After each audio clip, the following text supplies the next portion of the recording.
All right. Hello, everyone. I'm starting to see participants join the room. We are so happy to have you here today. I know it takes just a little bit of time for everyone to get fully signed in, so we'll give it just a few minutes while everyone is getting onto the webinar. As we're waiting for everyone to get logged on, we'd love to hear a little bit more about all of you. So if you'll open up the chat at the bottom of your Zoom screen, you'll see a little chat icon. You'll want to make sure the to line says to all panelists and attendees. And I'd love if you could just let us know where you're joining us from. So if you want to go ahead and fill that out in the chat. And like I said, we'll get started in just a minute.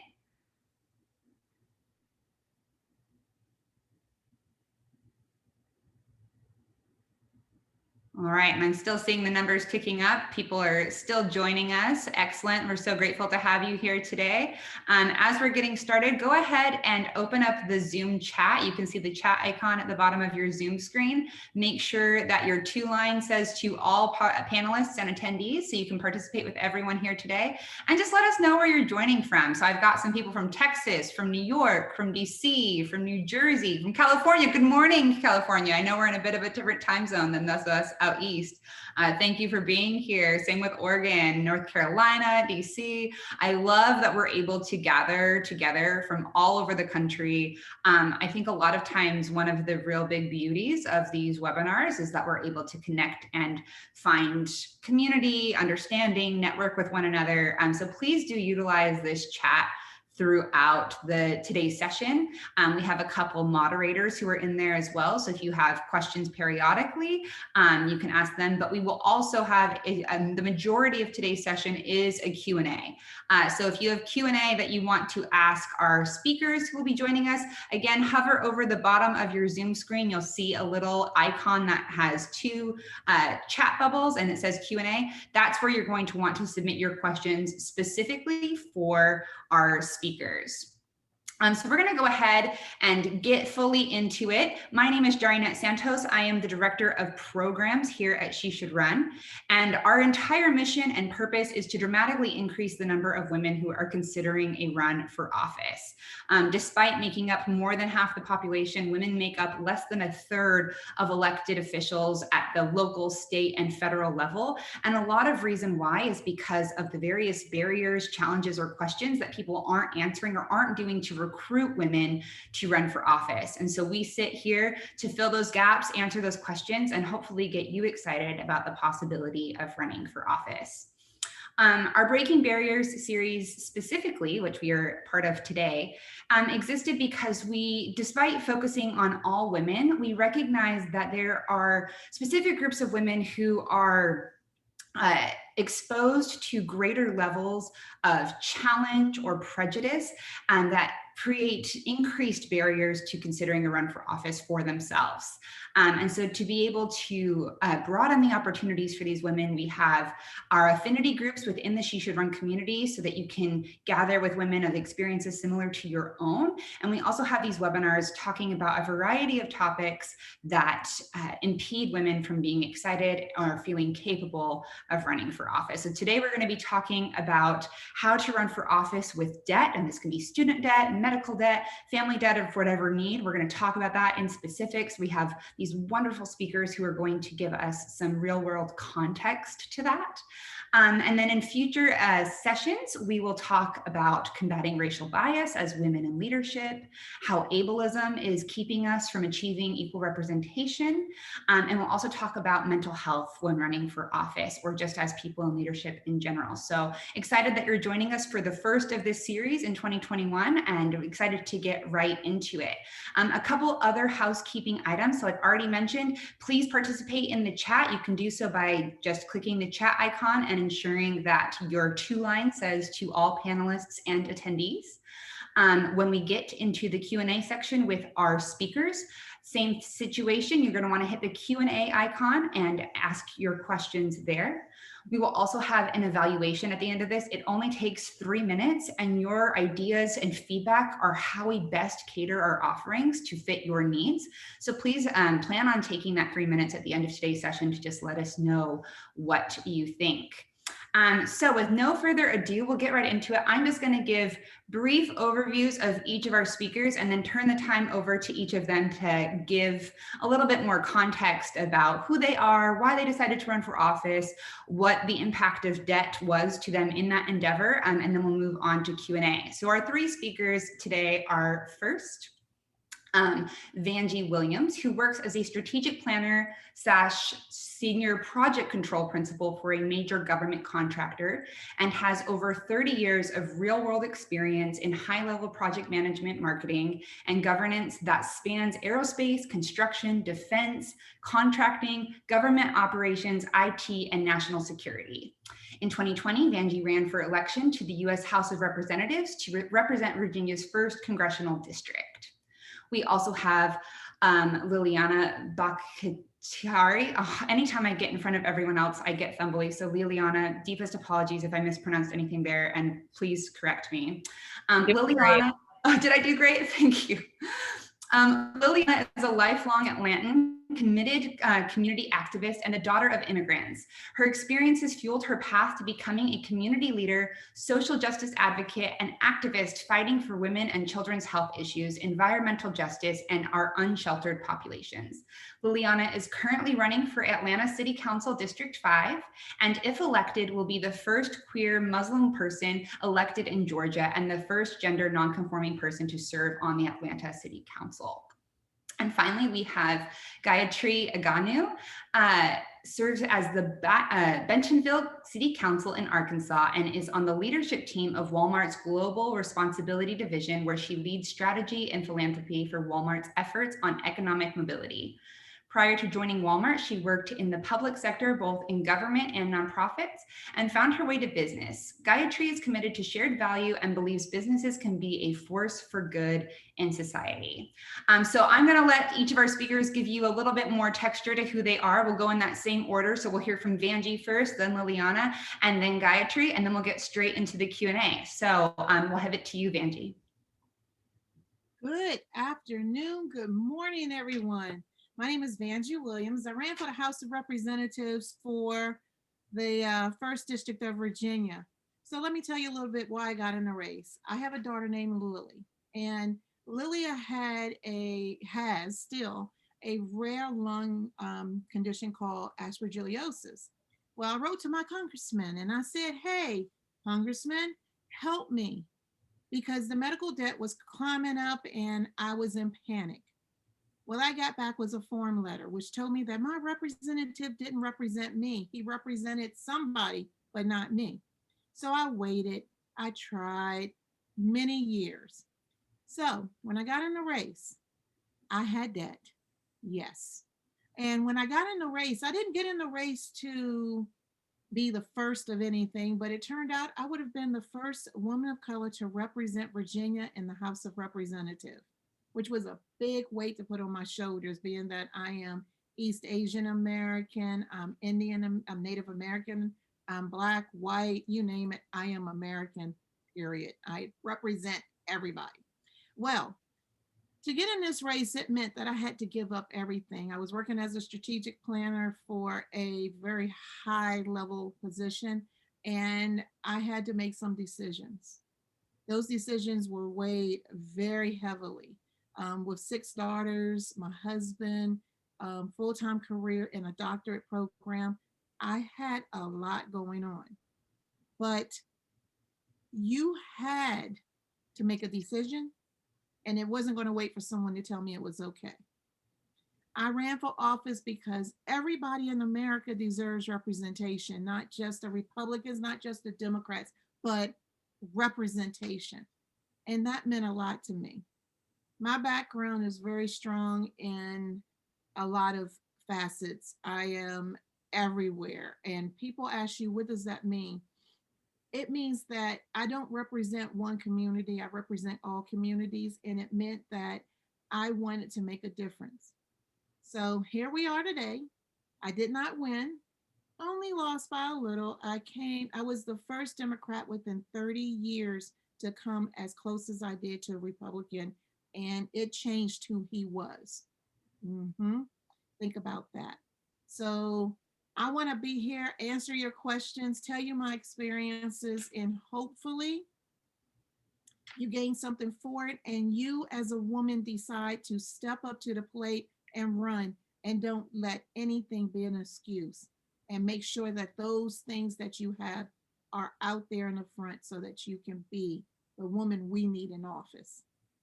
Awesome. Thank you so much, Vanjie. I've had the benefit of speaking to all of these women privately before today. You were all in for a treat to hear from her experience, and just want to echo something we see in the chat, that even when you might lose the election, you win so much by running and putting your needs and expectations out there. So next we're going to hear from Liliana. Just a quick housekeeping piece that I might have missed before. We do have closed captions. So if you need those at any time, feel free to hit the closed caption button at the bottom of your screen, or stream text is available via link in the chat. All right, so Liliana, over to you.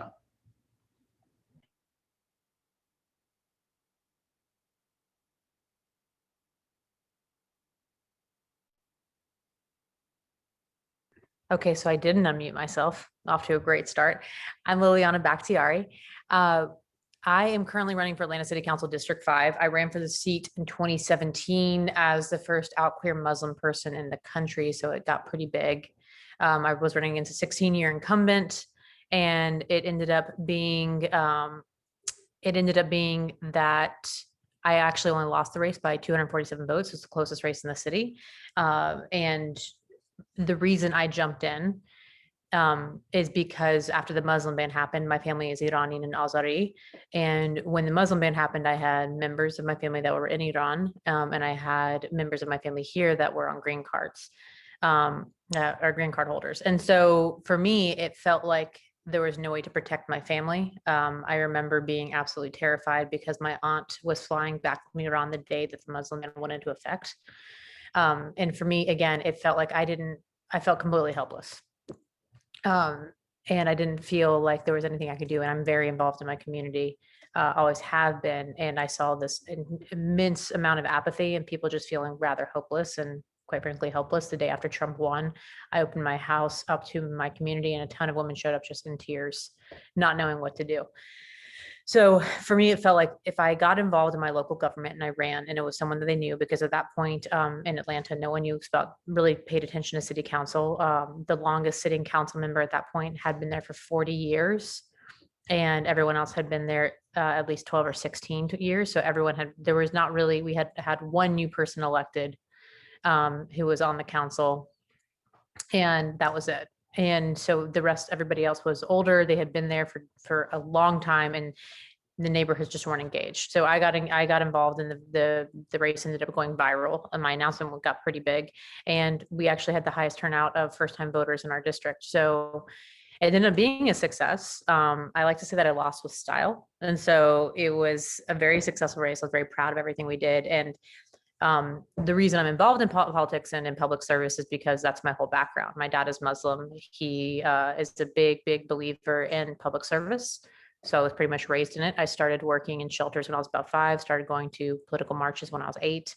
And then I started working internationally by the time I was 20 in crisis relief work. So I've worked in 26 countries around the world. I've done everything from work with genocide survivors to working with refugees, combating human trafficking. I've worked in women and children's health, worked in food insecurity, water accessibility. I've worked in actual war zones.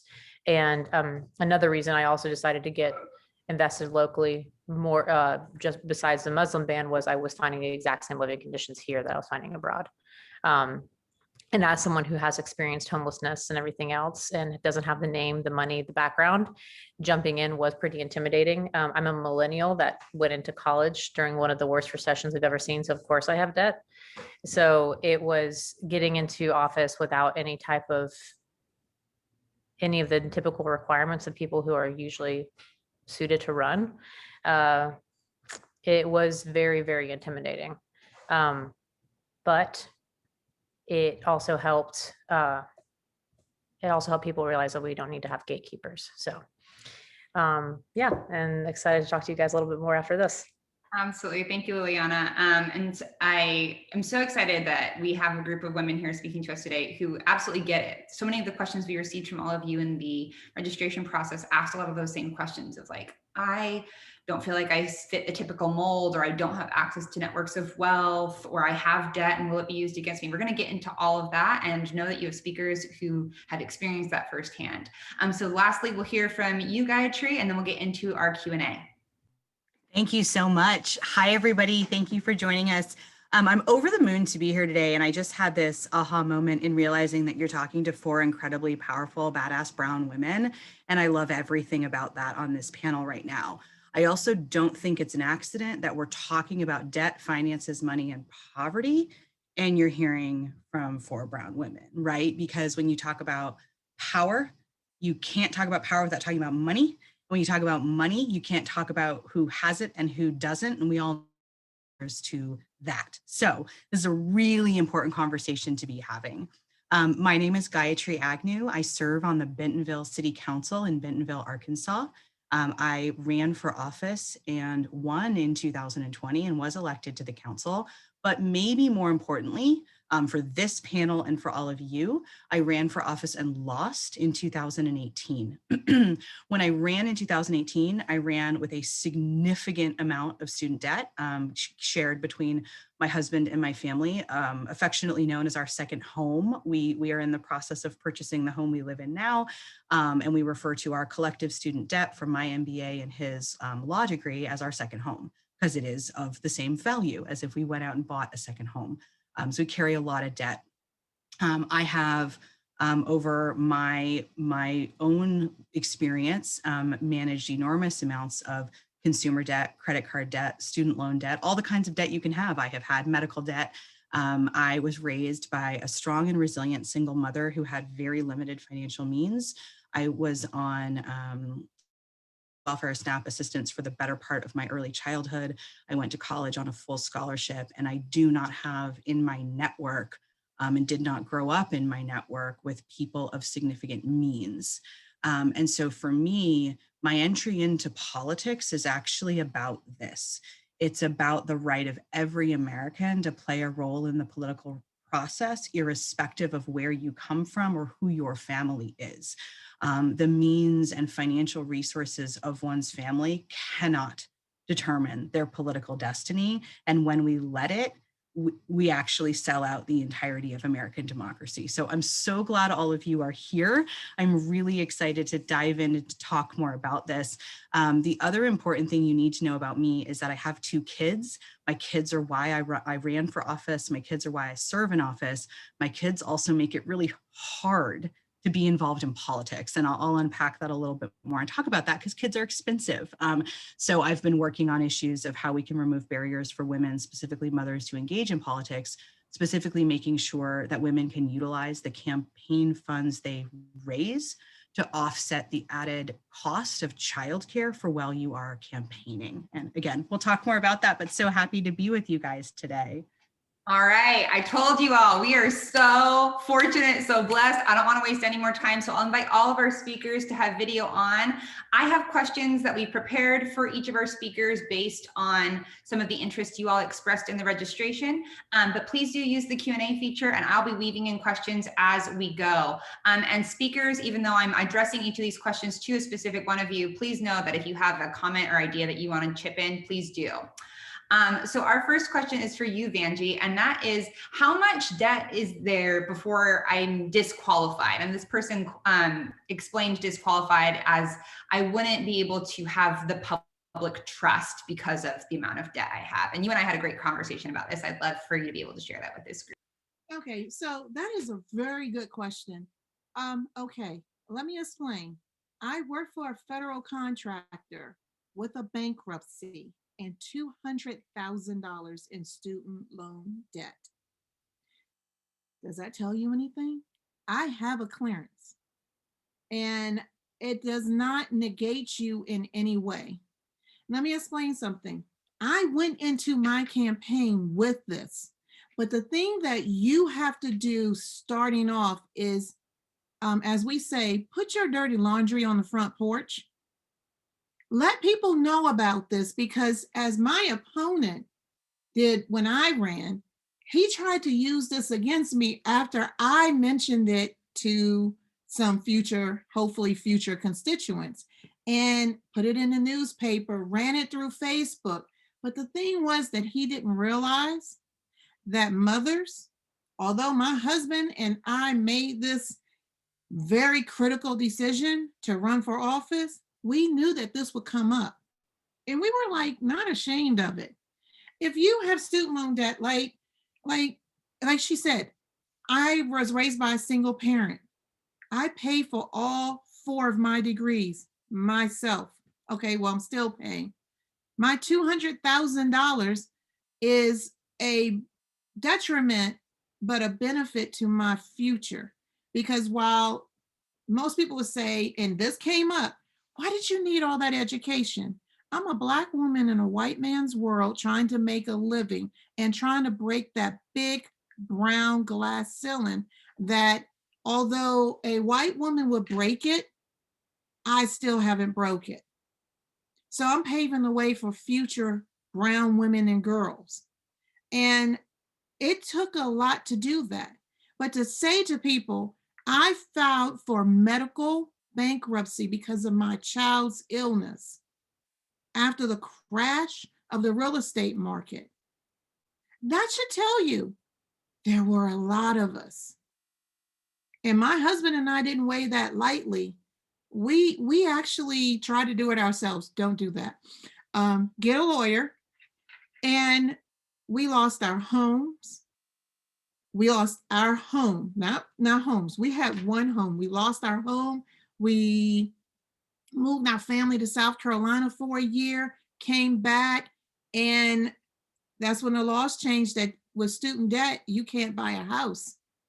So it changed how we had to do that. So now with a higher income, we are getting in a place of buying a home, but that should not be a reason not to have a person on a seat, because I have real life experience.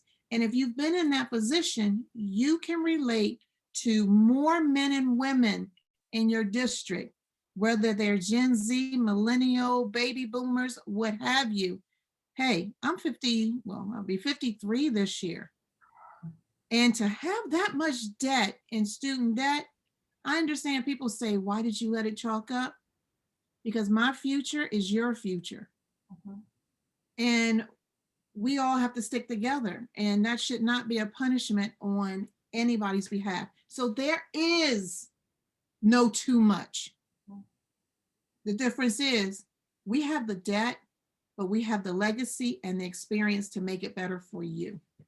Absolutely. I just want to underscore that. You might have the debt, but you have the legacy and the experience to make it better for you. If you think Americans don't have debt, you're dead wrong. There's a reason over 200 of you signed up for this webinar and we're curious about it. It's not a unique experience, and it's something that deserves representation in government. Thank you, Vanjie. All right, Liliana, the next one is for you. And this one can be a little bit of a sensitive one, but I think it's really important because as you're thinking about running for office, these are real fears that can inhibit us. And so what are ways that debt could be used against you as you're running for office? Yeah, so I think, so I live in Georgia, so I'm sure everyone who's turned on the news in the last couple of years knows who Stacey Abrams is. And also saw that Stacey got cited for debt and everything else. So frankly, how debt could be used against, the way that I've seen people attempt to weaponize debt is by saying, saying that a person isn't responsible. It's kind of like modern day colonialism when developers come into like an under-resourced like community of color that's been intentionally put in like a transportation or food desert, and then like say, you don't know how to revitalize your own community, so I'm going to come in here and show you and push you out in the process. It's like something very similar. It's this kind of like modern day idea of you have to have it all together. If you haven't gone to school, like if you weren't responsible from the time you started college, if you didn't make the right decisions, they try to use it as a way to say that you're ill-equipped to be a leader because there's this narrative that you have to be perfect. None of us are perfect. Anybody who's lived through 2020 isn't perfect. Anybody who's alive is not perfect. Everybody has had problems. Everyone has made mistakes. Everyone has been problematic at some point, and there is no perfection, and there's a lack of humanity in politics, which is changing, thankfully. I don't know how somebody could effectively weaponize debt because it doesn't make sense to me anymore. Because this idea of not like, if you have come out of everything everyone has lived through in the last decade and you have no debt, then you must be the top of the most privileged community of people that exist out there. I am a brown, queer, non-binary person from an immigrant refugee family. And growing up, I had two parents, but I didn't see them because they had to work nonstop. And it wasn't a warm household, and there wasn't anybody around. And I didn't understand how to take care of myself, because also cross-cultural issues are real. And in my family, you don't leave the house. So you aren't equipped to learn how to stand on your own. And when I did leave the house, I didn't have any resources, and I lived out of my car because it was forbidden to leave the home. And I just decided to go and make my own way.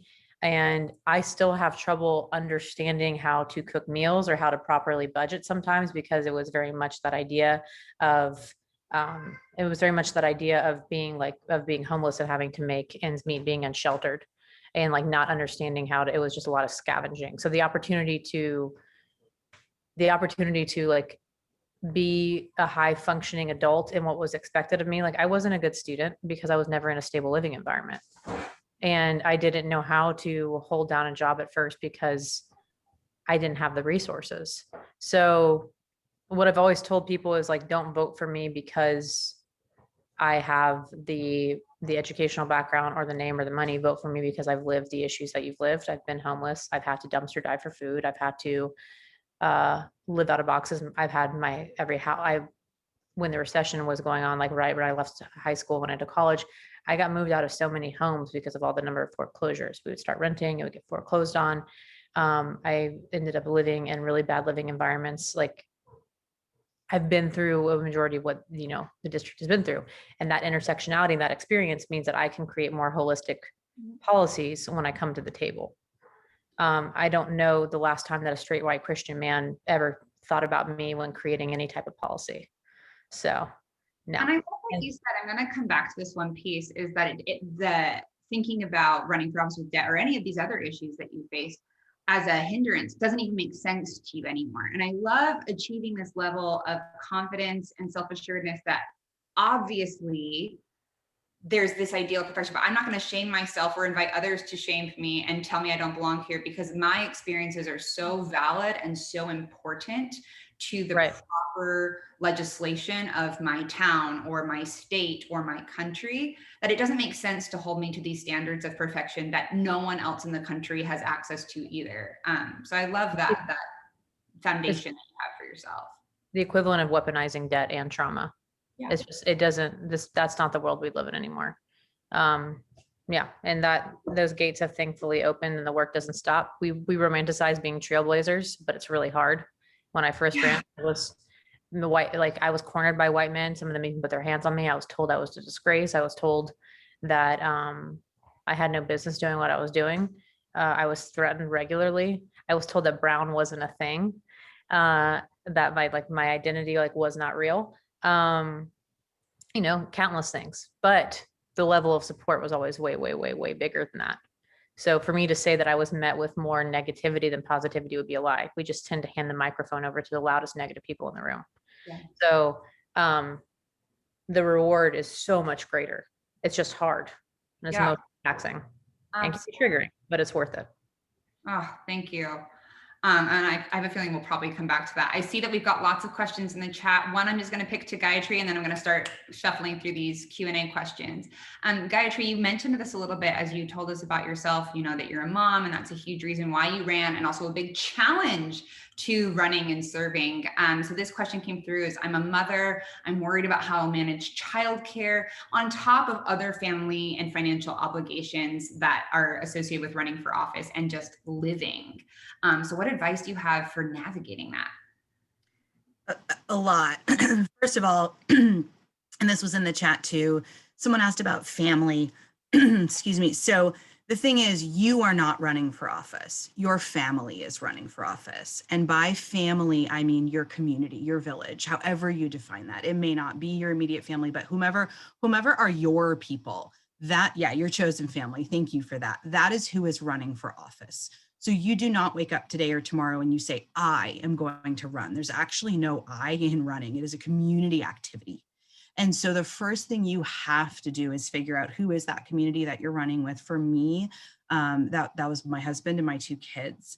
And I had a lot of conversations with him about what it meant for us to run before I decided to run. And one of the things that he said, and I think this is so interesting for us mamas especially to hear, is he said, I support you running and I want you to run, but you have to do one thing for me. He said, I'm going to do the stuff that has to be done so you can run. But when you walk out the door and you do the things you have to do to run, do not walk out the door with guilt about not being here with the kids. Now, my husband is an incredible human, right? But it was like, that's what he needed from me to be able to support my run, because how exhausting for him, for me to pile on what I was already asking him to do with our family and with our kids, to also have my guilt about not being as physically present with my children as I could be.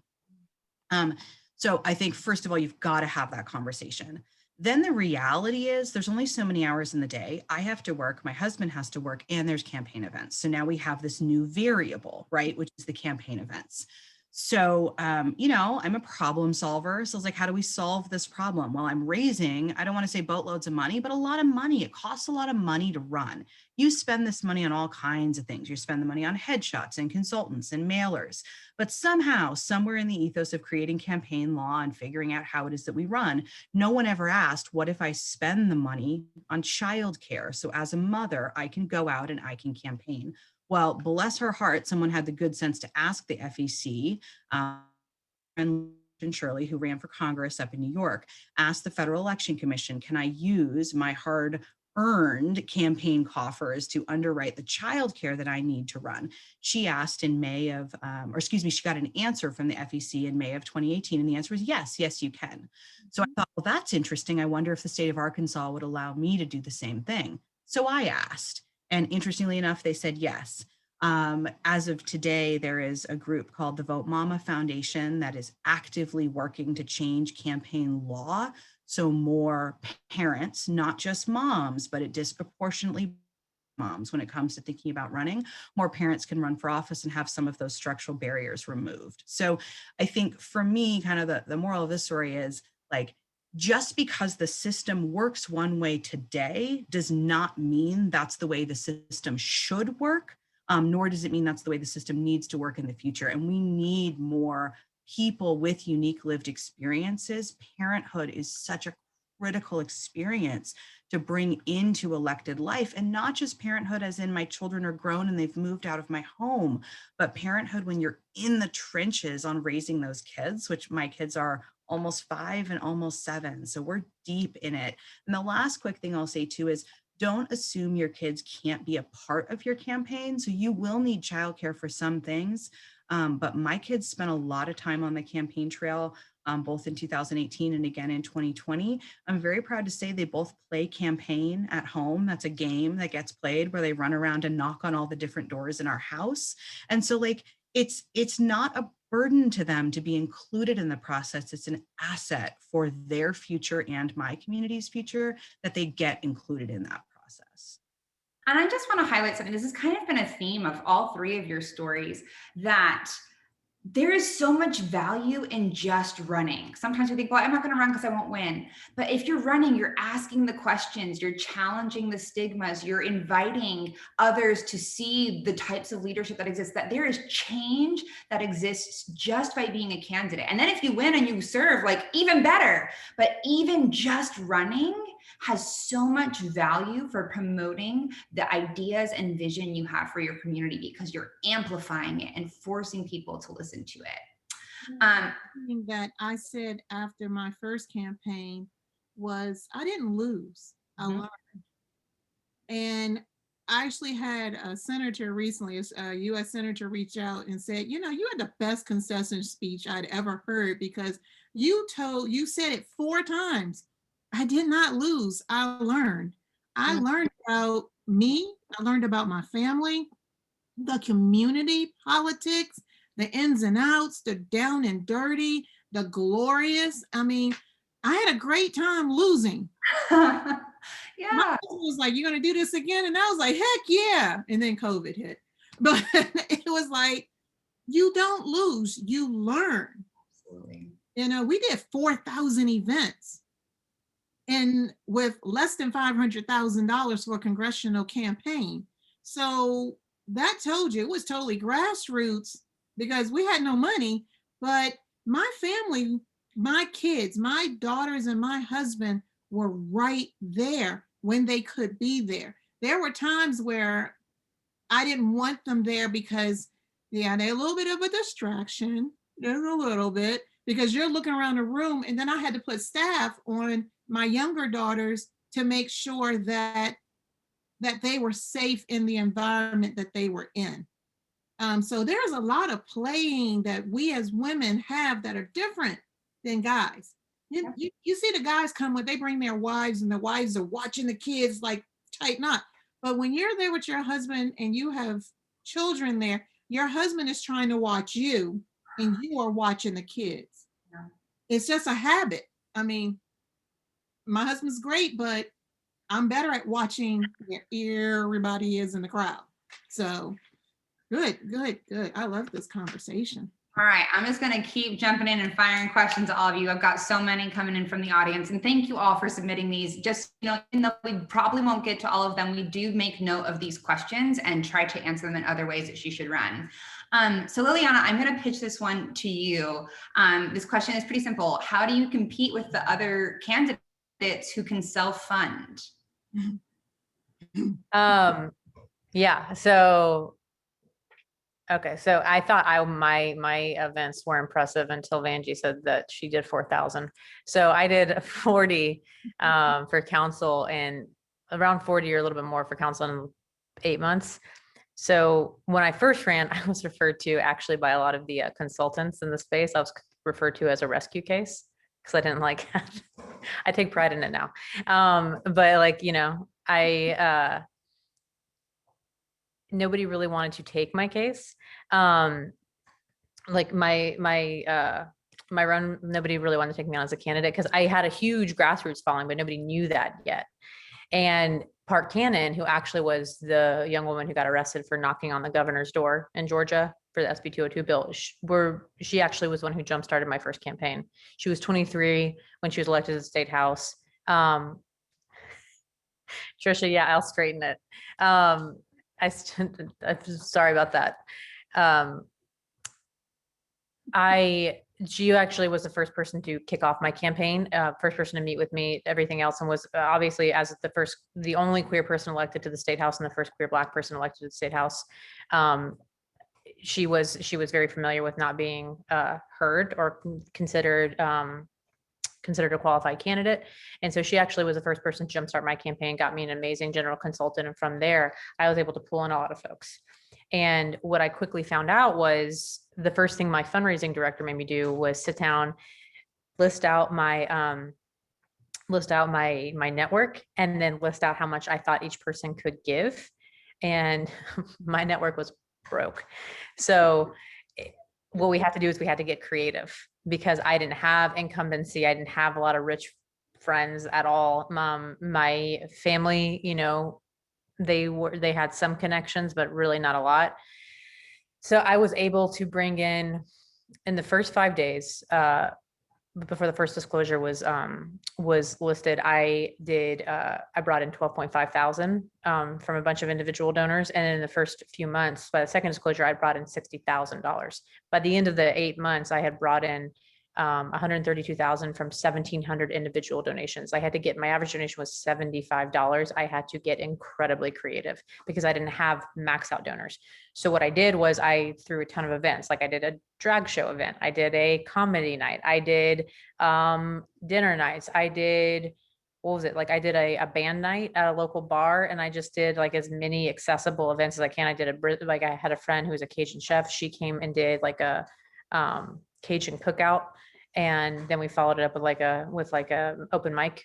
And so we just did tons and tons and tons of it. The drag shows were actually insane because you had people as young as 21 and as old as like 70 coming to those events. And there was like there was no sitting room. It was only standing, and they were just getting packed out because our door cover was like $7.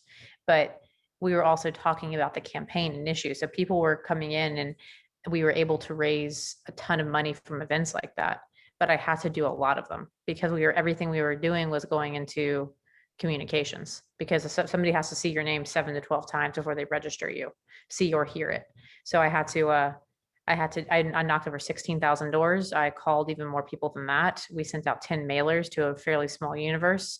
Got a local TV spot for close to nothing, but the seniors loved it. So because they saw it on their regular cable TV.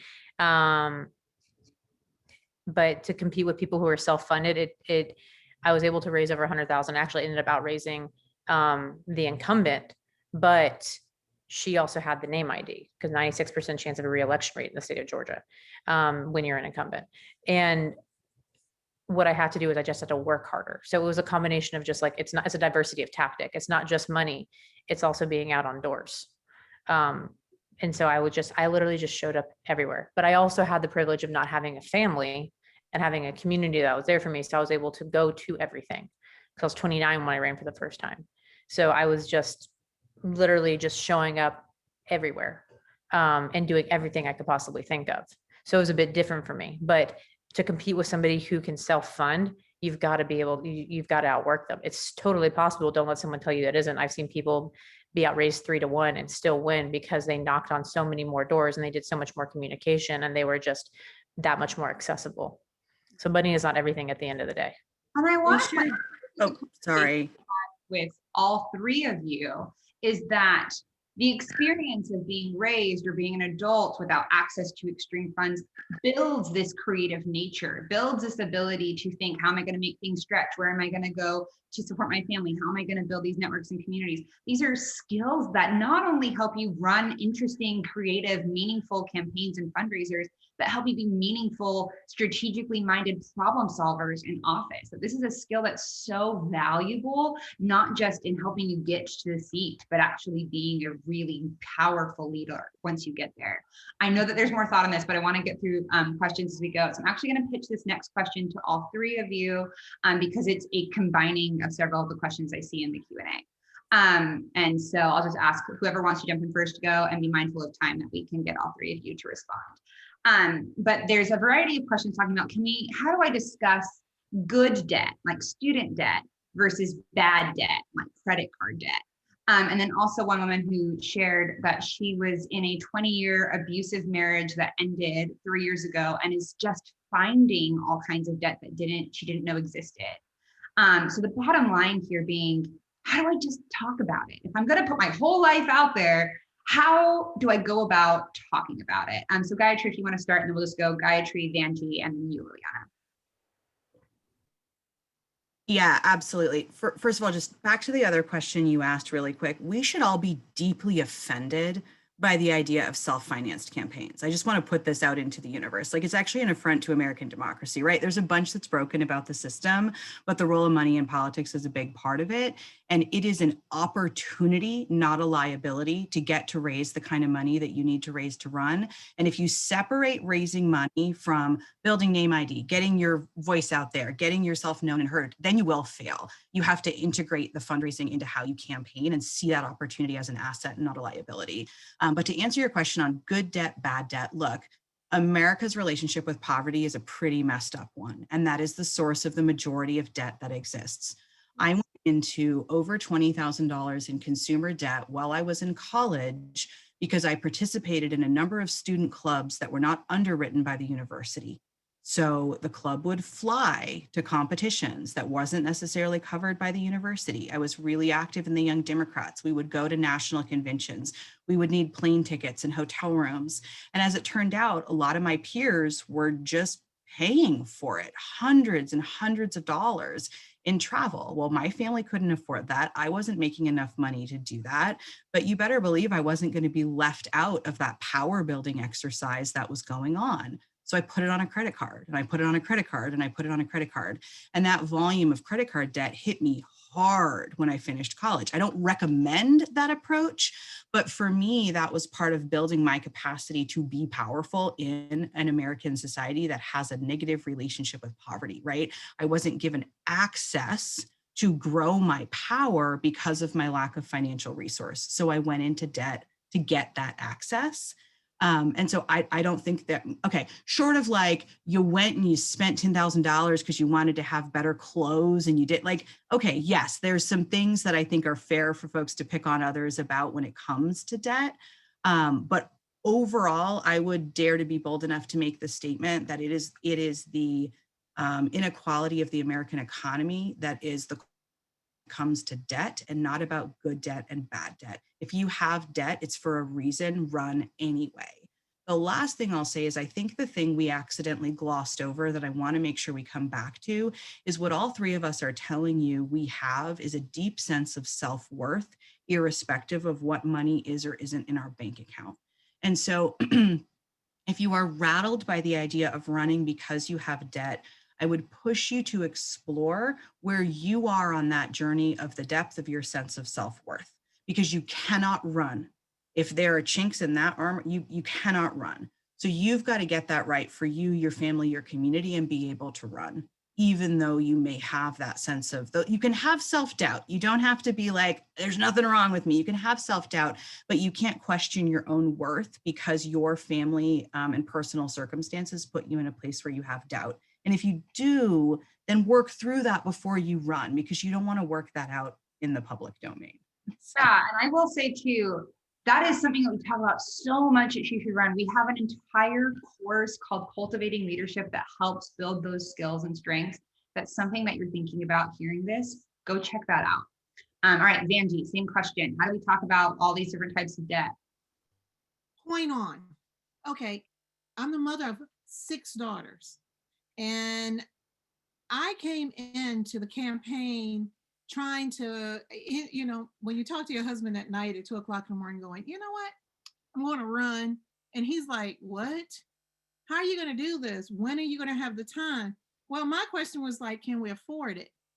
And he looked at me, he was like, okay, I've seen you stretch $1 and come back home with like 2,000 pens. And I was like, okay. Coupon Mom 101, don't buy the pens. So he said, if you could do that and manage this household and do whatever you want, I don't see a problem with that. So this is the thing. If you want to run for office, there is no such thing as bad debt unless, and I must put that unless, you are going out and buying red bottom shoes, okay? If you walk out on stage with red bottom shoes and you have debt, you are going to get shamed off the stage, because I can tell you, I make great money. I would look at you and go, I can't afford red bottom shoes. How can you? So why should I give my hard-earned money to your campaign? And the thing that most people don't realize, $5 to somebody who is trying to make ends meet is just as important to, in our case for federal, $2,800 to someone who has stock options, they can pull the money out. That $5 is just as critical. So when you go out on that stage, don't go out on that stage trying to show how posh you look, show how real you are. I bought my famous Rosie jacket and I had gripes because it cost $70. And my campaign team was like, it's only $70. And I was like, but no, it's $70. Do you know what I can do with $70? So I bought the jacket. That jacket became my campaign motto. That saved me money on clothing because I could wear anything under the red jacket. I wore I called it my uniform. Don't go out and spend a lot of money on campaigning for clothing. You need a standard pair of slacks or a skirt if you like. Your very most comfortable shoes, because you cannot wear high heel shoes. This is how you keep debt down in your own house, because buying clothes through your campaign funds is a big, absolute no-no. So you got to get smart. Couple pairs of slacks, couple pairs of shoes. Let me tell you, you will walk out of your shoes. I have done it. Walked the parade and came back and had no sole on the bottom of my shoe. I don't know where it went, but it wasn't there when I walked into the McDonald's to go, oh my God, I have no shoes. So your favorite white shirts you wear, and a jacket. Do not go to the hairdresser every week. Don't get seen in places that people understand are financial debt creators. I do my own hair, and it's long. I do my own hair. So it's just little things. As women, we are criticized more for the things we do. And I hate to bring up a person's name, Sarah Palin. Remember when she went out and she bought clothing for her campaign and how sticky that situation got? Hey, I'm not a Republican, but I saw how they treated her, and I learned my lesson from watching that. So the best thing you can do for your campaign, if you're going to run, don't worry about the debts you have. Work through it.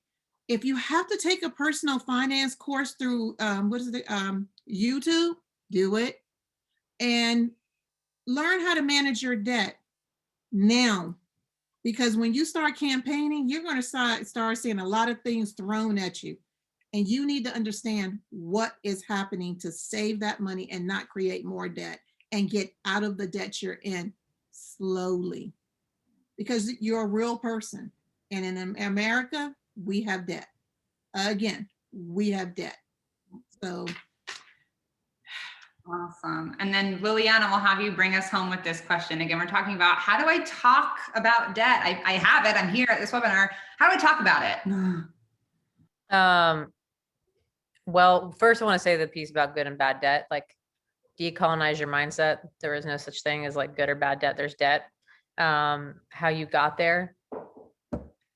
Everyone has a reason. Nobody chooses to go into debt. We typically go into it for, a lot of reasons, trying to make ends meet, affordability, what have you. So you use credit cards versus school debt, like I classify it as the same thing. So, get it out of your head that you've done something good or bad by depending on how you spent your money. Now, I would say how we talk about debt. Talk about it. Like, just start the conversation. There is not a way of, there is a lack of humanity and a lack of vulnerability in politics. That's very true.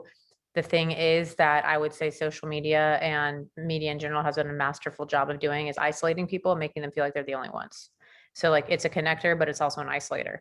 So when you talk about things and when you give it a face and when you give it relatability, then you start showing other people that they're not alone in it. And then you start to realize you're not alone in it. Similar to this conversation. The other piece around like how to spend money and everything else, like everything in your campaign should be going into communications. When I needed a suit, I had no money. My partner was a struggling artist at the time. We were living under like, we were lucky if we were making more than 25K combined a year.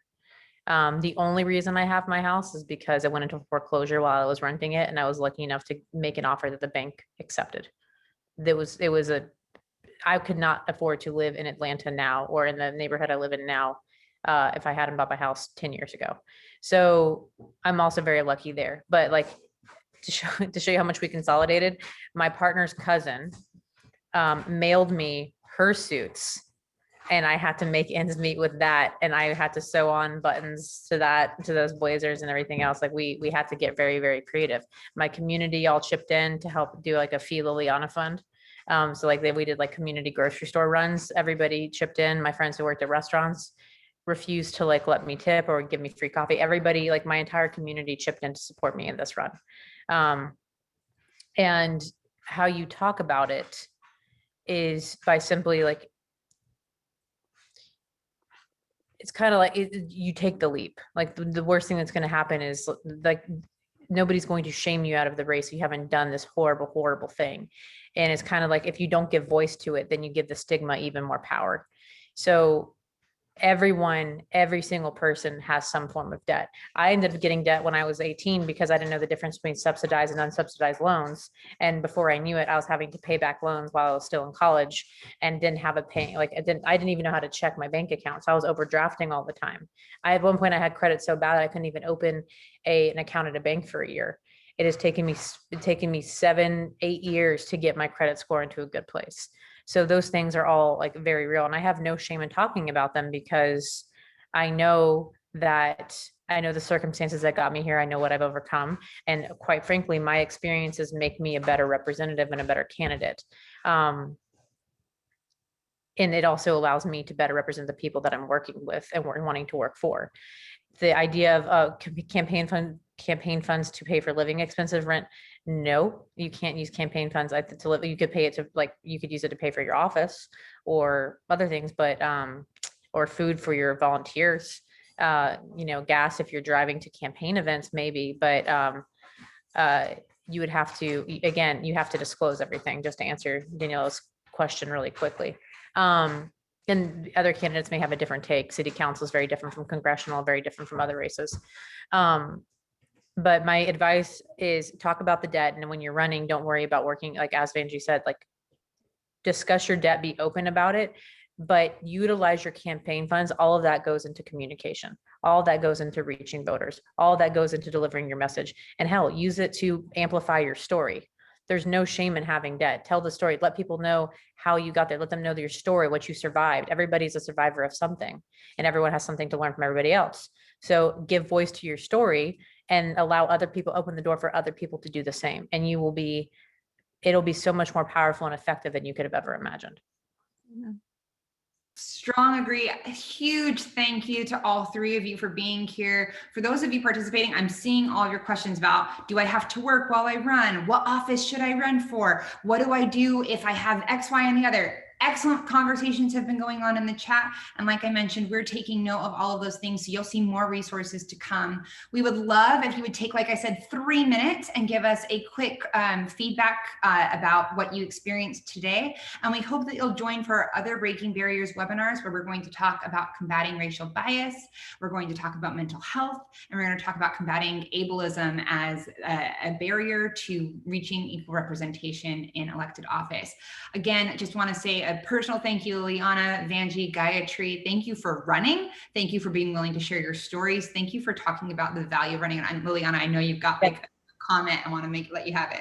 Okay, so I just looked at the chat, the piece around running a campaign on a few $100s. Absolutely, you have the internet. Keep in mind though, guys, that our seniors and people on fixed incomes do not have the same resources as the people that are getting to sit on this call.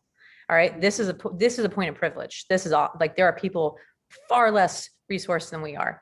And in my district alone, there are people I've worked in, like I said, I've worked in crisis relief zones all over the world. And one of the reasons I decided to run locally, besides the Muslim ban, like I said, I found the exact same living conditions in my district, a block away from $1 million home that I was finding in war zones on the other side of the world. People with no running water in their house, people that were living in molded conditions, people that had bus services cut to their street because they had wealthy white people move in and say they didn't want them anymore and they wanted less traffic.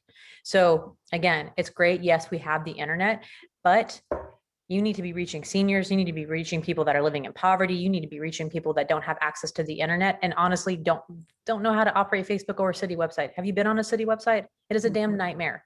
And so make sure that you are also door knocking, make sure you are phone calling, make sure that you are writing letters, writing postcards. It's a diversity of tactics. So yes, that doesn't always take a lot of money, but do not think that you can reach people solely through social media and the internet, because there's a lot of people out there that do not have it. It is a vital tool. Absolutely. It helps amplify your message, but you also need to be reaching people on a one-on-one level too, in any way that you can. And that is why what she's saying is absolutely correct, because my campaign, which is a congressional district, we have 750,000 constituents. And what I found in the first district is that we're mainly rural, and we have a really high senior population and a horrible broadband situation. So I took my campaign to doors. And when I knocked on a door, I would say, hey, I'm Vanjie Williams. I would like to meet you, your 5 neighbors to the right and left, and your 10 neighbors across the street. Can you pull a party together for me? And that's how I had 4,000 events, because it was at these events that I met John, who walked up and down the street every week to get a dinner ticket so he would eat at different people's homes, because he was a vet who was living in a house with no phone service, or of course he didn't have broadband. And that's how I met John, found out his veteran situation. Or people at the Gilly Festival, it was events like that, going to people and not sitting on social media. If you go back and look at my social media from 2018, I would say my social media plan was about probably 15% of my entire campaign. My campaign was working all day, then going campaigning, and then 1 o'clock in the morning doing homework. Yeah. And that was the reality of it. Right. And it's hard. I mean, I got no sleep. I realized that on the day after the election, when they said you had to go through all these other interviews for winning or losing, I did the losing interviews and I was like, I lost, but I learned, blah, blah, blah. And then I slept for like 4 days. So you don't need a lot of money, because like I said, I ran a congressional campaign with less than $500,000. And we did it because we knew that people didn't have money. And yes, we need campaign refinance laws, or campaign refinance, campaign finance laws that make sense for Americans who are running for office. Mhm. Because we can't pay a salary to ourselves. We can't use the money for personal use. And at the same time, if you are a millennial and you're coming out of college and you're 29 and you're trying to make it work with it, is hard. But you sacrifice so much because you believe in your community. Absolutely. And I'm going to have to unfortunately cut you out there. We're over time. We've had 50 of you stay with us. Thank you so much. Obviously, this is a topic that we care so much about. There will be more resources coming your way as we continue to talk about it. I've seen some of our speakers have put their emails in the chat for you. Also, please do take a moment to fill out that evaluation. We learn so much from you as we do that. If you have further questions, be sure to ask us. Again, a huge thank you to each of you, our speakers. I will be in touch with you as we go through, and I hope everyone has a lovely afternoon, and we hope to speak with you more soon. Thank you.